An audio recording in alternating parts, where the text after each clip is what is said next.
Good afternoon, and welcome to the Draper Natural History Museum Lunchtime Expedition Series. Boy, what a beautiful day outside today, so I appreciate all of you coming inside and being with us today, and I think you'll really enjoy the talk today that is presented by really one of my favorite people in Wyoming, and I got to know this man soon after I came here, although I had known him through his writings for many years before. He is the editor of the Wyoming Wildlife magazine. I really do believe, and I've said this to him and he sort of shies away from it, but I will tell you, I unequivocally in my mind, it's the finest of the very fine group of state magazines, state wildlife magazines, and he's created that. See, I'm not alone, Chris, and I think you knew that. Well, let me tell you a little bit about him. His undergraduate degree is from Grinnell College in Iowa, where he majored in biology and minored in English. A good combination, as it turns out. He was really fortunate enough, and they were fortunate enough to have him too, at University of Wisconsin at Madson, and a wonderful time there when some of the real greats in wildlife biology were still in faculty. They still have some great ones, but that crew that you were with then is exceptional. So he has masters in wildlife biology, University of Wisconsin in Madison. He then worked for about 6 years as editor of Kansas Wildlife magazine, and in 1983, the state of Wyoming, the Wyoming Game and Fish Department was bright enough to bring him on board, where he has been since, of course, as the editor of Wyoming Wildlife. He is a certified wildlife biologist, member of the National Wildlife Federation, the Nature Conservancy, maybe the Nurture Conservancy too. So, considering our talk here, maybe nature nurture thing. National Audubon Society, of course, Ducks Unlimited, the Outdoor Riders America, the Backcountry Hunters and Anglers, and so he crosses the board on so many different levels, but always rises to the top. So please welcome Chris Madson.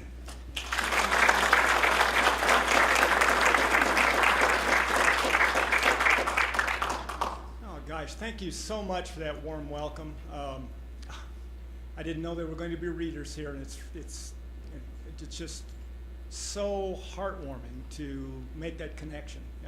One of the issues with editing a magazine, I know that relationship exists, but it's a very kind of long distance, one-way sort of a thing. And so every now and then it's just marvelous to actually meet some people who I've been who've been engaged in that dialogue for all these years. I much appreciate that.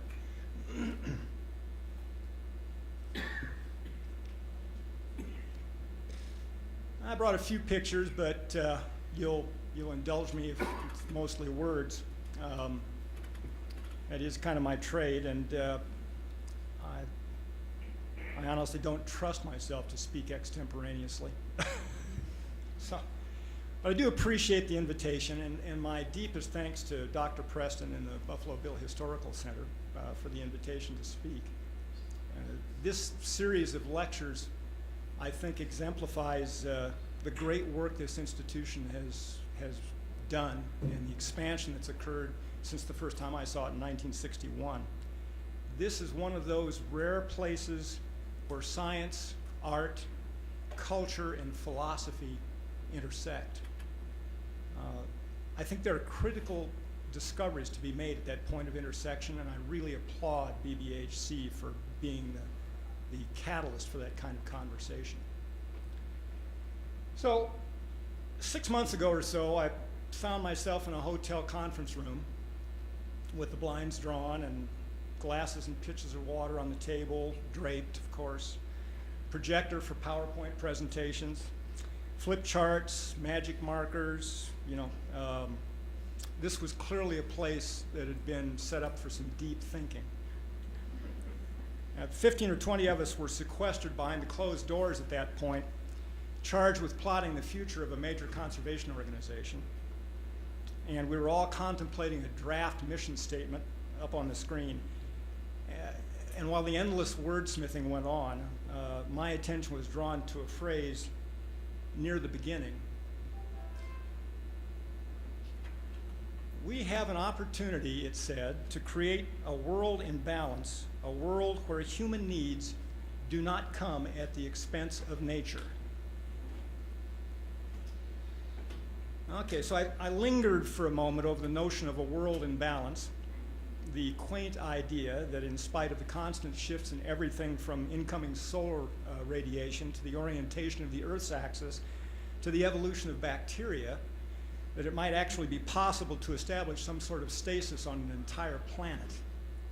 But neither the physics nor the biology of that really held out much hope for a balance. But I think I knew what the authors were intending, and so I drifted on to the second half of that statement.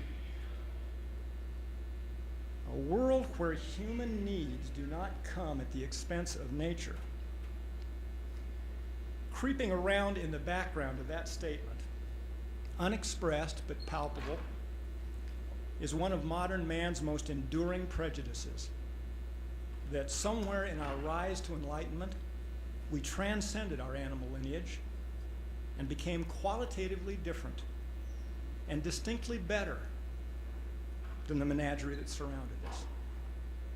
In this case, the phrasing goes on to imply that we could live without making any demands on ecological systems, without appetite or impact, almost like angels. So the question is one of the most central issues in human thought. Are we a part of nature, or are we a part of it? It haunts our discourse in philosophy and religion. It shapes our debate on practical ethical matters, from our appetite for meat to our concept of animal welfare. It colors the way we use land and the resources it provides. Not too surprisingly, it emerges in nearly every discussion of conservation and the environment. Of course, the differences that distinguish us from all other living things are unmistakable, even though it's proven remarkably difficult to build a quick, airtight definition of what sets us apart. When I first stepped into a college classroom, the anthropologists were describing us as the tool-using animal. But in the last 40 years, we've found many examples of other animals, from chimps to sea otters to crows, that use tools. In some cases, these animals use items that are just handy without altering them, but in others, they modify an object before using it, which calls into question the revisionist claim that we are the tool-making animal. It can be argued that even if we can't make an absolute distinction in this behavior, there's certainly a difference of degree. We're much better at making and using tools than other species, which has turned out to be a good thing for us, since we can't run, jump, swim, or fly nearly as well as other life forms do. We are unique. We fill a niche in the scheme of things, and we're one endpoint in 4 billion years or so of selection for success. Now, the same can be said of every other living thing that shares the planet with us. Different for certain, but not necessarily better. No one knows for certain where this concept of human exceptionalism began, but I think it's a relatively recent phenomenon in our existence as a species. Probably the earliest record we have of abstract human thinking was found about 20 years ago in the Chauvet Caverns of the Ardèche Valley in southern France. Some of the paintings and sculptures in that cave are more than 30,000 years old. And they suggest that those ancient men understood the earth and its teeming life in much the same way as contemporary Stone Age cultures do. It seems likely that then, as now, people whose lives depended on good hunting and foraging for their livelihood felt a close kinship with other animals, a relationship that colored religion as well as the group's day-to-day activities. For those primitives, each species had its unique place in the world, but no species, not even man, exerted control over the whole.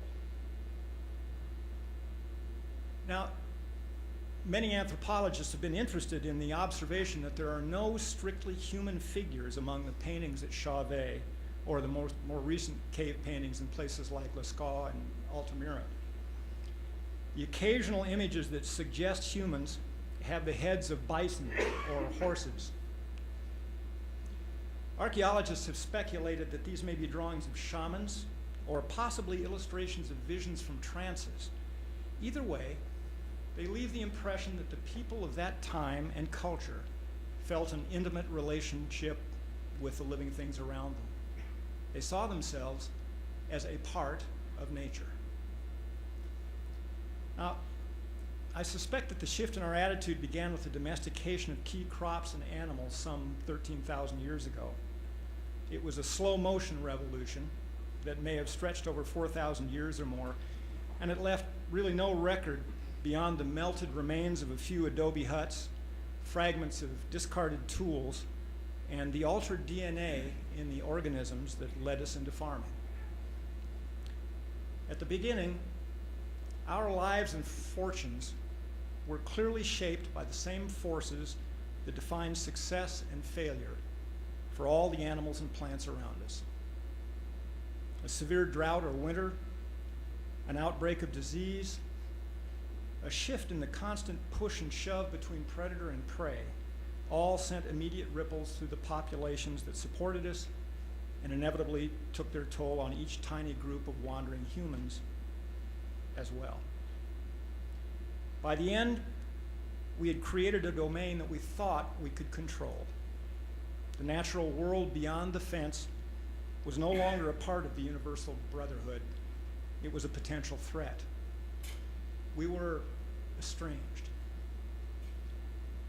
Irrigation expanded our sense of control and eventually led to the first great cities, places where specialists in various trades could divorce themselves almost entirely from the daily demands of producing food.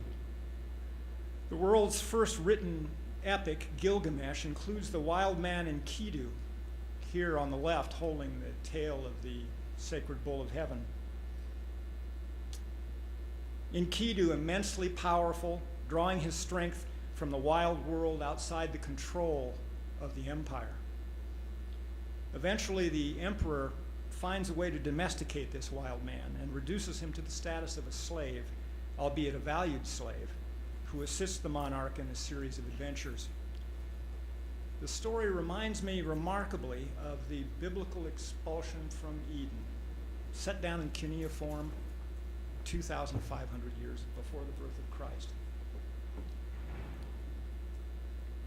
As far as I can tell, these are the roots of the notion that the human animal stands somehow outside of nature, an idea that in Western culture at least has complicated our thinking about our relationship with the earth ever since. In its most extreme form, this concept has led to expressions of open hostility toward the unruly places that are seen to resist domestication. In the classic history of early colonial life in New England, of Plymouth Plantation, the Puritan cleric William Bradford had this to say about the new land he and his companions had chosen as their home. What could they see but a hideous and desolate wilderness, full of wild beasts and wild men? And what multitudes there might be of them they knew not. Neither could they, as it were, go up to the top of Pisgah to visit this, or to view this wilderness in a more goodly country, to feed their hopes, for whichsoever way they turned their eyes, save upwards to heaven. They could have little solace or content in respect of any outward objects. For summer being done, all things stand upon them with a weather-beaten face, and the whole country full of woods and thickets represented a wild and savage hue. If they looked behind them, there was the mighty ocean which they had passed, and was now as a main bar and gulf to separate them from all the civil parts of the world. This was a view that many Americans would take over the coming centuries. One of the most succinct expressions of this attitude is literally cast in concrete on the University of Wyoming campus. The Construction on the building that first housed the UW Engineering Department began in the early 1920s. In 1926, as the building neared completion, someone asked Earl Hay, the Dean of the College of Engineering, to compose a motto to be enshrined over the main entrance. After some thought, he came up with this: "Strive on, the control of nature is won, not given." I find it more than a little ironic that in the spring of 1927, as Dr. Hay and his students were moving into the new building, the Mississippi River contested his notion that nature is susceptible to control. Always the unruly watercourse, the Mississippi had already been contained behind an extensive network of levees, but rain and snowfall across the heartland were unusually intense from August of 1926 through the following April. Driven by 9 months of exceptional runoff, the river ruptured the levees, flooded 127,000 square miles of bottomland, drove 700,000 people from their homes, and killed 250. And this rain-soaked winter immediately preceded the catastrophic drought of the Dust Bowl. Strive on. I'd like to think we've learned a few things since Dr. Hay issued his challenge to engineers and the implacable opponent he identified only as nature. Although I have to say that some of the events on the Mississippi Delta and along the Gulf Coast in the last 10 years shake my faith a little. However, for the sake of argument, I will concede that we may be beginning to think more in terms of cooperating with the land rather than dominating it. Having said that, I still find us struggling with the fundamental question: are we a part of nature or apart from it? The conservation and environmental communities are not immune. At one extreme is a specific group of hunters the sociologist Stephen Keller has labeled dominionistic, because they view wildlife and the rest of the planet as property to be disposed of as people see fit. The human species in this view stands clearly apart from the rest of the natural world. But many of these hunters speak movingly of their outdoor experiences. It's why they take the time and trouble, go to the expense involved in hunting. They feel involved in natural processes when they're in the field, and often they place a high value on the meat they bring home. It gives them a sense of connection. So they see themselves as apart from the natural world and the authority they have over it, but very much a part of the natural processes and landscapes they enjoy. Animal rights activists represent another extreme. They're passionate about the kinship between people and the rest of life on Earth. We are a part of nature, they argue. All animals are our brothers.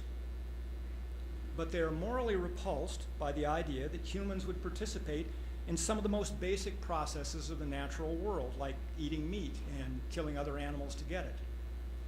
They see humans as unique moral beings, a part of the natural world in our genes, but apart from the natural world in our moral responsibility. Somewhere in the middle, there is the well-meaning phrase in that organizational mission statement: a world where human needs do not come at the expense of nature. It's a mainstream sentiment that would fit nearly any conservation group, but it implies a sharp division between human and nature. From a strictly ecological point of view, we know that's sheer fantasy. Every physical need we have is filled at the expense of nature. As the drafters of this language know as well as I do, but when challenged with expressing the overarching mission of the organization, they struggle to acknowledge our dependence and leave the impression that billions of people could somehow find a way to live and prosper without making any demands on the planet that supports us all. The roots of the conservation movement reach back much further than most history books recognize. Alarmed by the disappearance of their deer, the residents of the town of Portsmouth, Rhode Island, outlawed spring deer hunting in 1647. And the notion of providing some protection for wildlife was not new in the New World by any means. It stretches back through the game preserves of kings and nobles to the Fertile Crescent and the reign of the Assyrian Emperor Ashurbanipal II. Through all those centuries, down to the first effective conservation efforts in America, we approached the task much as we approached our backyard gardens. We admired some things for their beauty, some for the way they tasted. We set aside a corner out back, cultivated it, built a fence, and chose the varieties we wanted to grow. Early in the development of wildlife management, its advocates used the metaphor of the garden to explain how they thought about the process. There were stocks of wildlife that needed our attention, and if we watered and weeded with sufficient care, we would eventually have a crop to harvest. A good gardener was careful not to over-harvest his perennials so that they would yield another crop next year. And with the annuals, he made sure not to eat all the seeds so he'd have something to plant the following spring. A little thinning down the row helped production, so did a little manure. It was a useful metaphor as far as it went, emphasizing the renewable nature of the resource we managed in a way that an agrarian population could readily appreciate. But it had its limits. There was a casual chauvinism in the distinctions we made between crops and weeds that often failed to recognize the interdependence of the organisms we were managing or the processes that supported them. With a certainty bred of ignorance, we did things that seemed like a good idea at the time, only to discover years or decades later that we had failed to account for some key variables. The collapse of the mule deer herd on Arizona's Kaibab Peninsula was among our first lessons. Massive predator control and highly restricted hunting allowed the population to grow from 4,000 animals to 100,000 in a matter of 18 years between 1906 and 1924. Conservationists celebrated until the herd finished chewing the last of its forage down to the roots and collapsed from its own too much. In the early years of the 20th century, the people of Wyoming began feeding elk to keep them off private stocks of hay. Eventually, there were more elk than private citizens could afford to feed, and so the state and federal government took over that program. Seemed like a durable compromise, an expensive but effective way to have elk in the mountains while avoiding conflicts with ranchers on winter range in the valley, until brucellosis came along and the possibility of chronic wasting disease. We thought common carp would be a welcome addition to the nation's fisheries, and in spite of 100 years of bad experience with that introduction, we subsequently decided to import grass carp and black carp and silver carp. We weren't satisfied with the interior West's native trout, so we brought in brookies and rainbows and German browns and mackinaw and walleye, broadcast them over the landscape without considering the possibility that some or all of them might not comfortably coexist. We dammed nearly every river in the region without bothering to think about how a wall across a river might affect the movements of trout, salmon, saugers, sturgeon, humpback and razorback, chubs, pike minnows, and like other micro piscines. You know, sometimes visualizing a garden is not the best way to think about the world. The garden metaphor carried another message too. Was that subtext accidental or intentional? I can never decide which. Either way, it was easy to jump to the conclusion that we owned the garden. We could decide how big it should be. If we suddenly decided that we needed another wing on the house or a new shed, we could move the beds or cut them in half. We could lay down some weed barrier, cover it with rocks, give up the whole exercise. The garden, while often useful and sometimes entertaining, was something we could really do without. We were apart from it. Now, I'm the first to concede that our willingness to provide for natural systems has grown with time. We're here on the borders of the first national park, the world's first national park, First National Forest, both monuments to our changing perspective. In the last 40 years, we've made a commitment, however uneasy, to preserve native biodiversity by protecting rare species, whether they're charismatic or not. And we've begun to appreciate that an organism can't survive without the wild places that shelter it, a perception that demonstrates a growing ecological sophistication. But we still struggle to come to grips with our place in it all. Do we exist on some higher plane, out of reach of the 1,000 natural shocks the flesh is heir to? Are we overseers, partners, or just participants, feeling our way towards survival like every other living thing on the planet? Is the impulse to protect wildlife and wild places an act of selfless charity or self-preservation? Conservation is defined as wise use. There are many paths to that wisdom. Science reveals the unimaginable complexity of natural systems and helps clarify the way human actions ripple through those systems.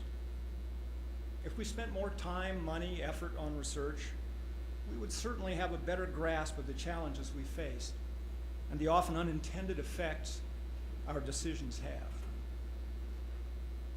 But a technical grasp of the situation isn't enough. We need to come to terms with the emotional and ethical ties that bind us not only to each other, but to every other living thing. So here's how I see it. It's time to return to a reality the artists in Chauvet Caverns understood, and that we, in our technological hubris, have long abandoned.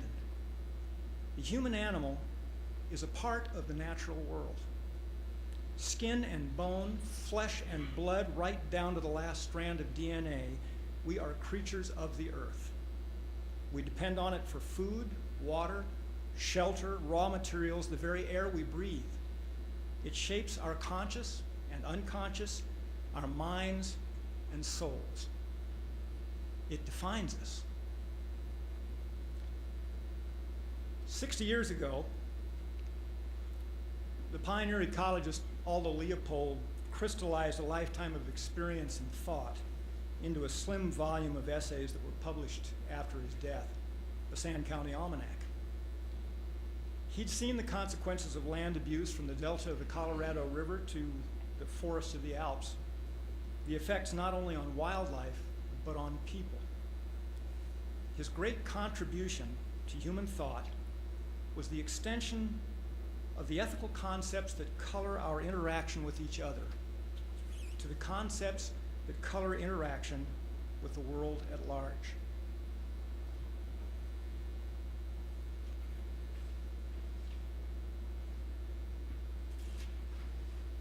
A thing is right, he wrote, when it tends toward the integrity, stability, and beauty of the biotic community. It is wrong when it tends otherwise. A thing is right when it tends toward the integrity, stability, and beauty of the biotic community. Leopold's land ethic. It was based on a scientist's appreciation of the interdependence of all living things and a hunter's grasp of the hard ecological truth that the predator cannot survive without the prey. He never suggested that we should aspire to living without making demands on the world around us. He recognized the ecological absurdity of that notion. He knew that the human animal depends on the processes that support all life. The key in Leopold's view was to make those demands sustainably and with a keen sense of the limits of our understanding. In another essay, he offered this guide to interaction with the rest of creation, the famous, "To keep every cog and wheel is the first precaution of intelligent tinkering." More recently, the ecologist and philosopher E.O. Wilson has taken a somewhat different approach, proposing a new term for the environmental lexicon, biophilia. The roots are familiar. The Greek bios, for all living things, and philia, which scholars define either as brotherly love or kinship. So take your choice. Leopold's appeal to our sense of ethics, our higher nature, or Wilson's evocation of our visceral connection with the rest of life on Earth. They're just different views of the same unalterable truth. From the simplest virus to the most complex life on Earth, we're all in this together. I don't know that accepting this will make our decisions concerning the land any easier, but I think there's a good chance it will make them better. Thank you.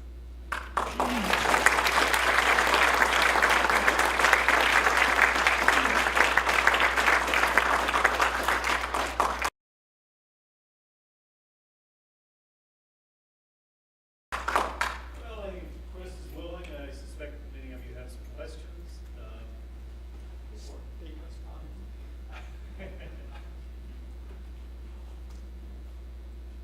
Oh, no, here we go. This one.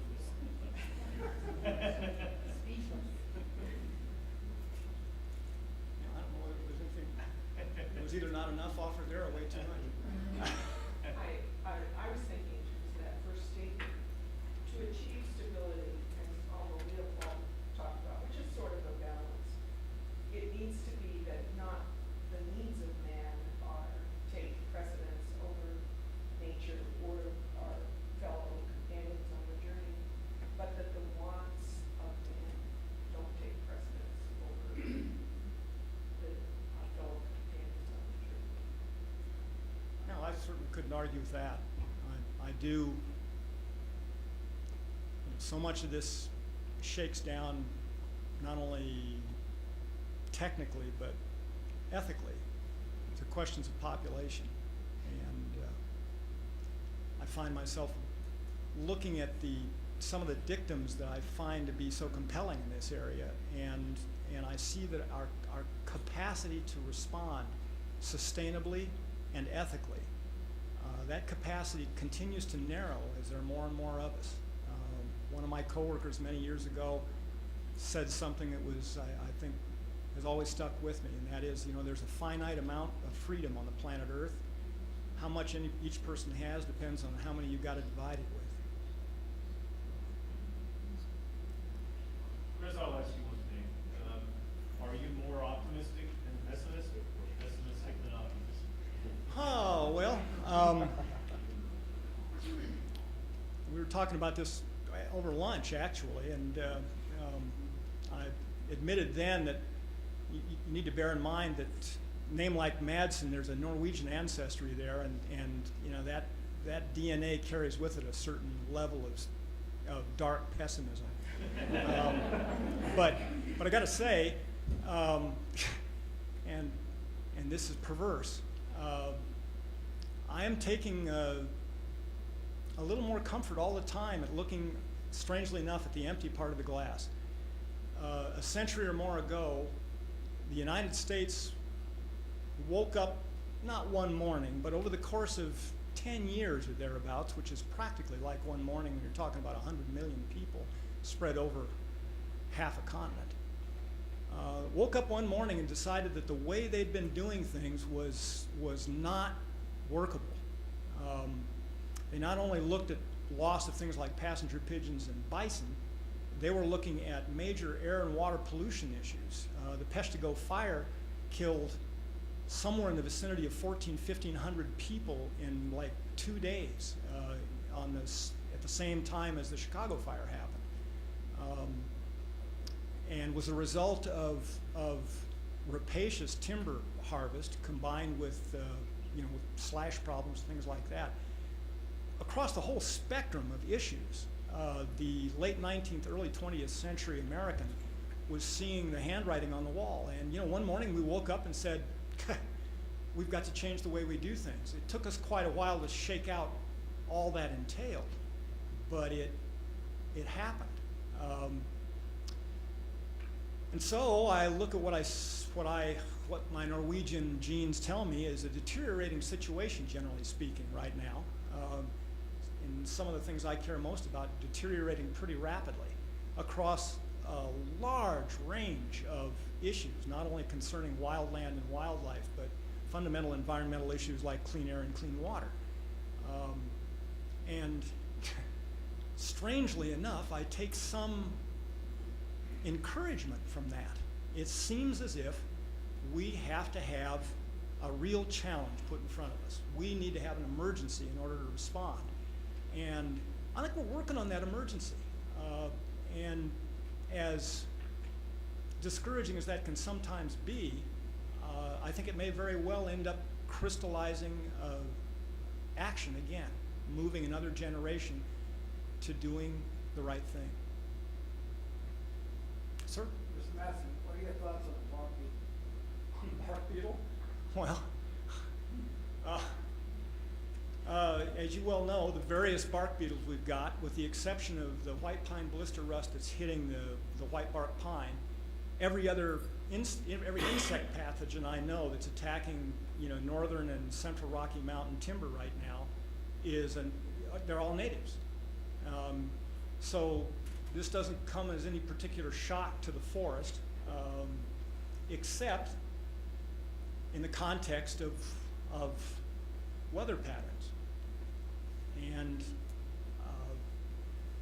we can argue about this as much as you'd like or not like, but I've got 2 or 3 inch thick file folders at home. I've been following the technical literature pretty carefully.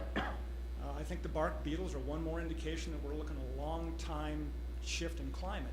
And one of the outcomes, or one of the results of that is going to be what I see is to be a moderate to maybe even fundamental shift in forest communities in the Rocky Mountain West.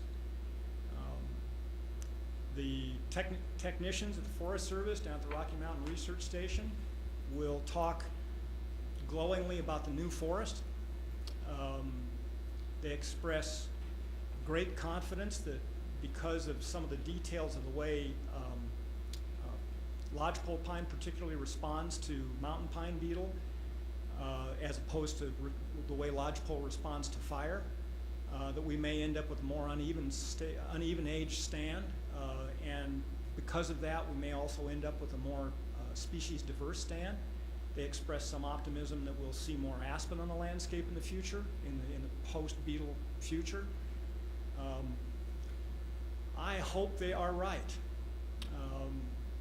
But I look at the long-term possibilities of fire in the regimes that we're going to be setting up, not in the gray forest, not in the ghost forest we've got now, but when all of that stuff comes down and we end up with a jackstraw arrangement of heavy fuels with 35 or 40-year-old second growth coming up through it, and a warming, drying climate, I think it's quite likely we will see stand-changing fire events at that point.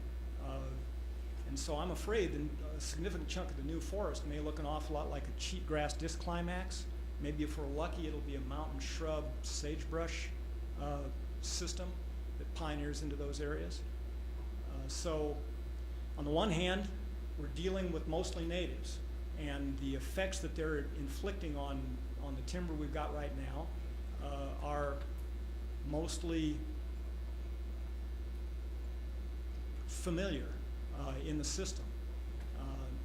We've affected that a little bit by the way we deal with fire and the way we deal with forest management generally, but mostly this is something that's probably been around for a long time. But the thing we have trouble, one of many things we have trouble with ecologically, is to factor in rates of change as part of our assessment. And I think the rate of change in the next 100 years or so in western coniferous forests is going to be steep. And that'll mean changes that, I'm not going to use the term permanent, but from a standpoint of human experience, near permanent long-term changes in those systems. That's me. Sir? Could you see an analogy between, say, deer on the Kaibab and the human species, in that the deer on the Kaibab, they had another species eliminate or mitigate their adversity, where as humans we're able to mitigate our own adversity, and then having a similar result? I'm understanding that properly, and guide me if I'm not. I think As we continue to mitigate our adversity, we allow our population to grow. And at some point, it's going to be similar, I mean, it could be similar to, we're Right. also able to mitigate those effects of that, but I don't know if we're able to mitigate those and if you look at species, completely. yeah. I think our tendency is to more to mitigate our adversity and not compensate for that.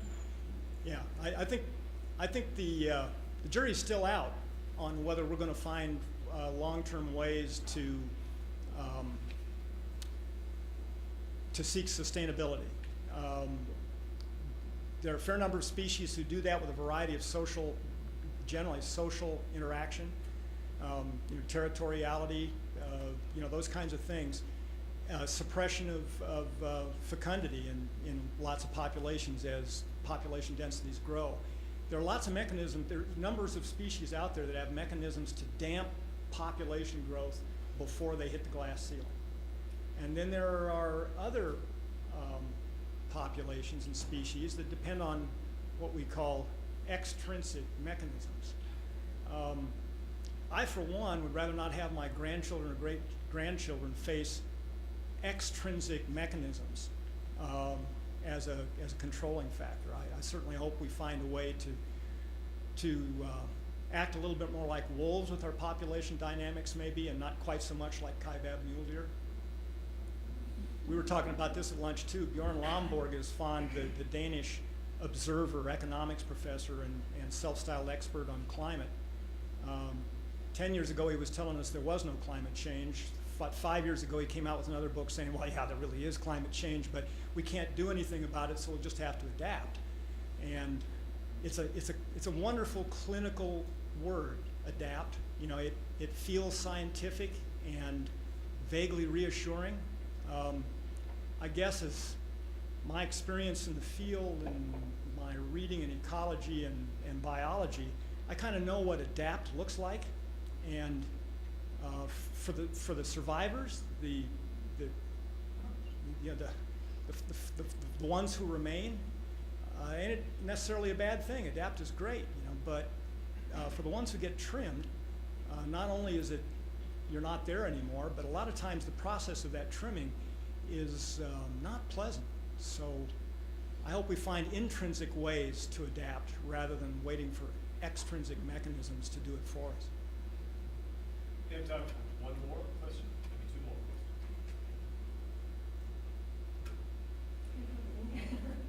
How do you suppose those ancient records names last all these centuries? There are fossil records that Well, one of those things, one of the things that happened was that Teddy Roosevelt and a couple of other folks beyond that looked at those ancient redwoods and said, boy, we shouldn't cut the last of those old growth trees down. they lasted for how many centuries before we even got there? Truly.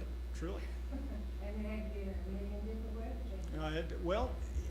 There's some truth to that, although you've been there, I assume. No, I haven't. I've seen a record. The sequoias especially were never very abundant in terms of extended range, and the redwoods more so. But those are remarkably stable geographic and environmental situations, and I think the fact that a redwood could last 2,500 years, a sequoia could last 2,500 years in those systems is really a testament to the kind of stability that those microenvironments have. Don't you think these conifers that we have here, they kind of drive out and we have the kind of trees? Maybe what they need is diversity, so that one little bunch can come along. And that opens up the whole issue of what does the we've had this discussion just in the last 2 days too. What does what does pristine mean anywhere, but specifically in this system, what does pristine look like? And the closest thing we've got to that look are pollen analyses that reach back before likely human presence. And the trouble with that is that you've gone all the way back into the peak of the last ice age in order to get back that far. And so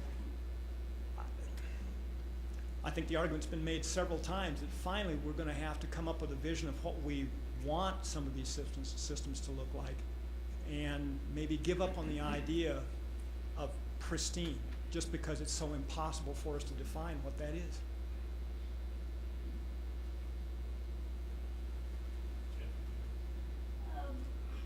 You said that America or the world would not act unless they faced an emergency. Yes, sir.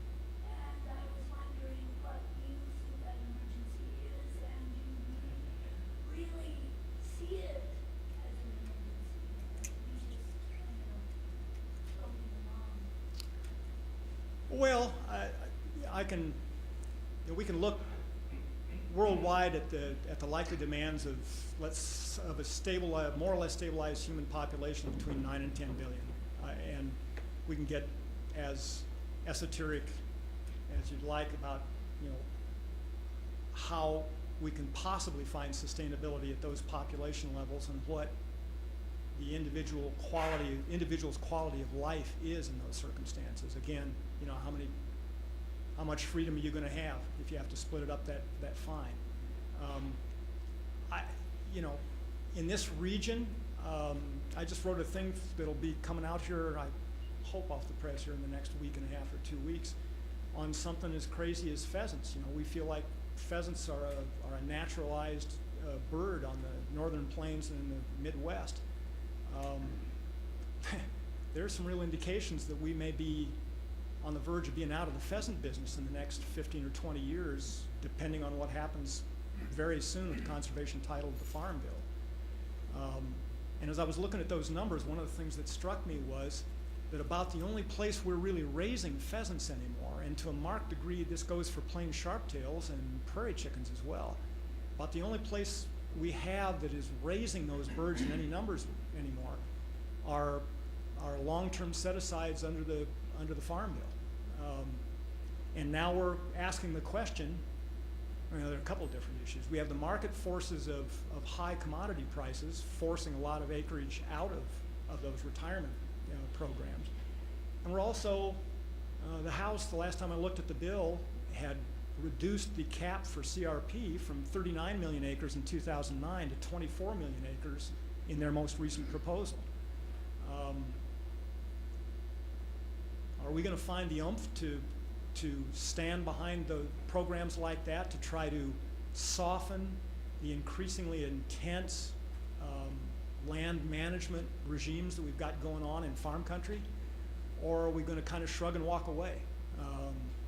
And if we do shrug and walk away, and I think there's a fair chance of that, I'm not going to say that we're going to see immediate extinction, but I think we will see collapses in numbers of game and non-game birds especially.